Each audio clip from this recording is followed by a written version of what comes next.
Près de 2000 pèlerins traversent Limoges sur le chemin de Compostelle. Jusqu'à aujourd'hui, un itinéraire passé par la ville. Désormais, un itinéraire bis est proposé le long de la Vienne. Pour profiter du charme de la Vienne, voilà, pour peut-être pour certains pèlerins éviter de monter en centre-ville parce qu'ils ne sont pas forcément intéressés par le patrimoine, voilà, ils sont pressés et donc l'itinéraire bis, c'est un itinéraire plutôt bucolique, voilà, qui nous permet de profiter des bords de Vienne. L'idée en fait c'est de profiter de ce chemin de Saint-Jacques-de-Compostelle pour renforcer l'effet bord de Vienne que l'on a instillé avec Émile Roger Lamberty au niveau de la municipalité. L'aménagement des bords de Vienne aujourd'hui, eh bien, il avance, il se développe et les chemins jacquaires font partie finalement de cet itinéraire supplémentaire. Aujourd'hui, on avait un itinéraire ordinaire, classique, historique et qui traversait le pont Saint-Étienne. Eh bien, demain, il y a un itinéraire bis qui, lui, va longer les bords de Vienne. Eh bien, il participera pleinement à l'attractivité, bien sûr, des pèlerins, donc des extérieurs, mais aussi des Limougeaudes et des Limougeaux.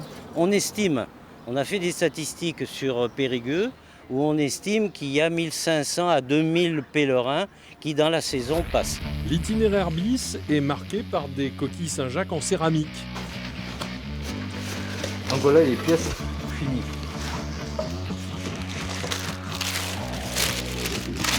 Avec les couleurs du chemin de Compostelle. Alors là, on a bien un travail conforme à ce que vous aviez imaginé. Hein. Je pense que c'est ce qui était à peu près prévu, hein, il me semble, au niveau couleur et que ce soit le bleu ou le jaune. Et donc les deux couleurs qui sont utilisées par les chemins de Compostelle pour baliser les chemins. Ce bleu, il a une qualité particulière, il l'oblige à un traitement particulier de la porcelaine? Oui, c'est une couleur qui est obtenue à haute température. Comme le bleu de four, on est dans la même lignée que le bleu de four. Le jaune, par contre, c'est une cuisson un petit peu plus basse, on est aux alentours de 800 degrés, là, pour fixer la couleur. Alors pour ceux qui n'y connaissent rien comme moi, à chaque couleur sa cuisson? Oui, en principe, donc, chaque couleur aura une température de cuisson spécifique. Donc, ce qui fait qu'on fait toujours les couleurs qui cuisent à haute température en premier, et après on descend les autres couleurs suivant leur température.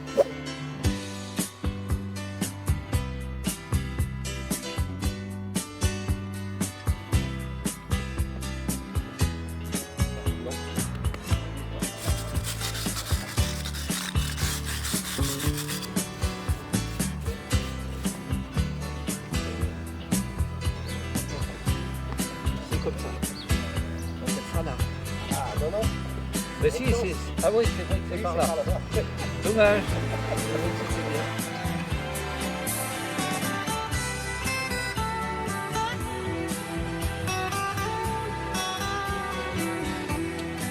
Il faut des autorisations spéciales, surtout sur un site comme celui-ci, Pont Saint-Étienne, qui est un monument historique, évidemment classé par l'architecte des bâtiments de France, donc avec des recommandations et des prescriptions très précises. On est en présence de la pose de la première coquille, c'est 2 ans de travail avec l'élaboration du dossier, le choix du prestataire, la définition du sujet, les financements, les autorisations diverses, effectivement, les liens avec l'association des chemins de Saint-Jacques-de-Compostelle, avec qui on a validé cet itinéraire bis, et surtout dans le cadre de Limoges, qui est une ville créative de l'UNESCO, et pour mettre enfin en valeur le patrimoine de céramistes, porcelaine de notre belle ville.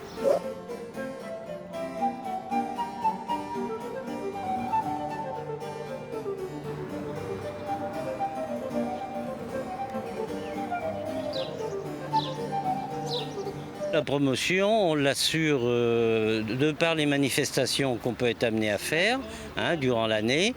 Malheureusement, ces 2 dernières années, ça a été un petit peu difficile.